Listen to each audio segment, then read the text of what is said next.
আপনার আমার কাছ থেকে ব্যাংক কত টাকা জরিমানা আদায় করেছে এক বছরে জানেন? ৭,১৬৩ কোটি টাকার বেশি। আবার বলছি সংখ্যাটা ৭,১৬৩ কোটি টাকা। কোটি ৭,০০০ ভেবেছেন? শুধু জরিমানা। কাদের কাছ থেকে নিয়েছে? মিনিমাম ব্যালেন্স নেই। ২৫-২৬ আর্থিক বছরে সারা ভারতবর্ষে বেসরকারি ব্যাংকগুলোর ক্ষেত্রে গিয়ে প্রায় ৫,০০০ কোটি টাকা তারা গ্রাহকদের কাছ থেকে জরিমানা নিয়েছে। আর সরকারি ব্যাংক অর্থাৎ state bank, bank of Baroda এই ধরনের ব্যাংকগুলো প্রায় ২,২০০ কোটি টাকা মতো। ভাবুন, ব্যালেন্স কম কার থাকে ব্যাংকে? যার অভাব আছে, সমস্যা আছে। হয়তো কোনো ভাতার টাকা পান, এটা পান, সেই টাকাটা পেলে তিনি তুলে হয়তো ওষুধ কেনেন, এটা কেনেন, সেটা কেনেন তাদের কাছ থেকে।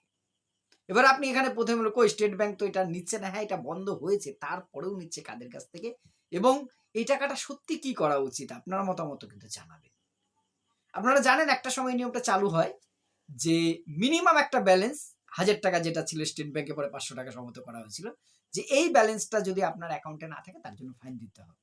আমি নিজে একবার দিয়েছি। অ্যা এবার দেখুন গরিব মানুষ, সাধারণ মানুষ হয়তো কোনো একটি ভাতা পাবার জন্য, অনুদান পাবার জন্য বা ওই কিছু একটা অ্যাকাউন্ট খুলেছেন ব্যাংকে। টাকা নেই বলে তুমি চার্জ কাটবে। হতে পারে আমার অনেক টাকা রয়েছে, একজনের অনেক টাকা আছে, তার কাছ থেকে তুমি ফাইন নিয়েছো, ইন্টারেস্ট থেকে কেটে নিয়েছো, সেটা মানা যায়। তোমার কেন নেই তার জন্য টাকা কেটে নিচ্ছে। এটা ভাই কোন ধরনের নিয়ম? অনেক সমালোচনা হয় আপনারা জানেন। স্টেট ব্যাংক ২০২০ পর থেকে সেটা ধাপে, ধাপে কমিয়ে নেয়। কিন্তু সেভিংস অ্যাকাউন্টে কমালেও বাদ করলেও কারেন্ট অ্যাকাউন্টে কিন্তু আছে। কারেন্ট অ্যাকাউন্ট অর্থাৎ ব্যবসায়িক যে অ্যাকাউন্ট গুলো, সেই অ্যাকাউন্টে কিন্তু নির্দিষ্ট অ্যামাউন্টের কম থাকলে কিন্তু ওই ঘ্যাচাং-ফু। আর বেসরকারি ব্যাংকগুলো কোটাক মহিন্দ্রা বলুন, অ্যাক্সিস বলুন, আইসিআইসিআই বলুন, এরা কিন্তু তোলেনি। মেন হচ্ছে এই ব্যাংকগুলো। বিভিন্ন কারণে মানুষ অ্যাকাউন্ট করছে। কোনো কারণে হয়তো ব্যালেন্স নেই। হতে পারে সবসময় এখন মানুষের অনেকেরই একাধিক অ্যাকাউন্ট আছে। সেখান থেকে ভাবুন এক আর্থিক বছরে ২০২৫-২৬ আর্থিক বছরে বেসরকারি ব্যাংকগুলো ৫,০০০ কোটি টাকা, ৫,০০০ কোটি টাকা, একটা দুটো টাকা তারা শুধুমাত্র ফাইন নিয়েছে। আর সরকারি ব্যাংকগুলো এত কিছুর পরেও কিন্তু প্রায় ২,২০০ কোটি টাকা মতন ফাইন নিয়েছে। ভালো কথা। ভালো কথা এই অর্থে বলছি এটা আমার হিসেব বলে এটা বন্ধ করা উচিত। আমার অ্যাকাউন্টে টাকা নেই, তার জন্য আমাকে ফাইন দিতে হবে। অর্থাৎ আমার পকেটে কেন পয়সা নেই, তার জন্য তুমি ফাইন দাও। আরে বাবা পয়সা দাও আমাকে দেখি। বলে না ভাত দেওয়ার মুরদ নেই কিল মারার গোসাই। অনেকে হয়তো আপনারা একমত নাও হতে পারেন। আমার অন্তত তাই মনে হয়। এইবার আপনাদের কি মনে হয় বলুন তো? এই টাকাটা এই যে এতগুলো টাকা তুমি ফাইন নিলে এটা কি করবে? তোমার মুনাফা বাড়াবে। কাস্টমারের কাছ থেকে নেওয়া হয়েছে। তাহলে এই টাকাটা তো কাস্টমারের কল্যাণেই ব্যবহার হওয়া উচিত। এটা তো ব্যাংকের আয় বলা যায় না। এই টাকাটা ব্যাংক নিজের ঘরে ঢুকিয়ে নিলে তো হয় না। এটা দিয়ে কি করা উচিত? আপনারা ব্যাংকের পরিষেবাটা দয়া করে বাড়ান। ব্যাংকে গেলে স্টাফ নেই। বিশেষ করে সরকারি ব্যাংক, আমি নাম বলছি না, কিছু ব্যাংকে আছে। আজকে এই নেই, সেই নেই। আজ না আমাদের স্টাফ নেই, কাল আসুন, কাল না পরশু আসুন। এই হয়রানিগুলো বন্ধ করুন। এটিএম গুলোতে অন্তত একজন করে রক্ষী দিন। এটিএম গুলোতে দিনের পর দিন প্রতারণা বাড়ছে। আমি এই নিয়ে অনেক ভিডিও করেছি আপনারা জানেন। ওই মেশিনের মধ্যে কেউ কিছু ঢুকিয়ে রাখছে, আমার কার্ড রিড হয়ে যাচ্ছে, টাকা বের হচ্ছে না, পরে প্রতারকরা এসে টাকা বের করে নিয়ে যাচ্ছে, কার্ড আটকে যাচ্ছে, ভুয়ো ফোন নম্বর লিখে রাখছে, সেখানে ফোন করে প্রতারিত হচ্ছে।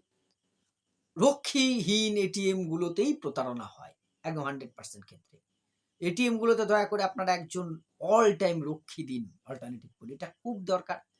এটিএম গুলোতে টাকা নেই, এই নেই, সেই পরিষেবা রক্ষা করুন। প্রত্যেকটা এলাকায় আরো বেশি ব্যাংকের ব্রাঞ্চ খুলুন। এলাকা ভিত্তিক যে ব্রাঞ্চগুলো আছে সেগুলোর পরিষেবা বাড়ান। এই পরিষেবা এই টাকা দিয়ে যদি মানুষকে আপনারা পরিষেবা দেন, তাও একটু আমরা শান্তি পাবো যে যাক আমাদের কাছ থেকে ফাইন নিয়েছে, আমাদেরই কোনো উপকারে লেগেছে। শুধুমাত্র ব্যাংক আপনাদের পকেটটা ভরবেন না দয়া করে।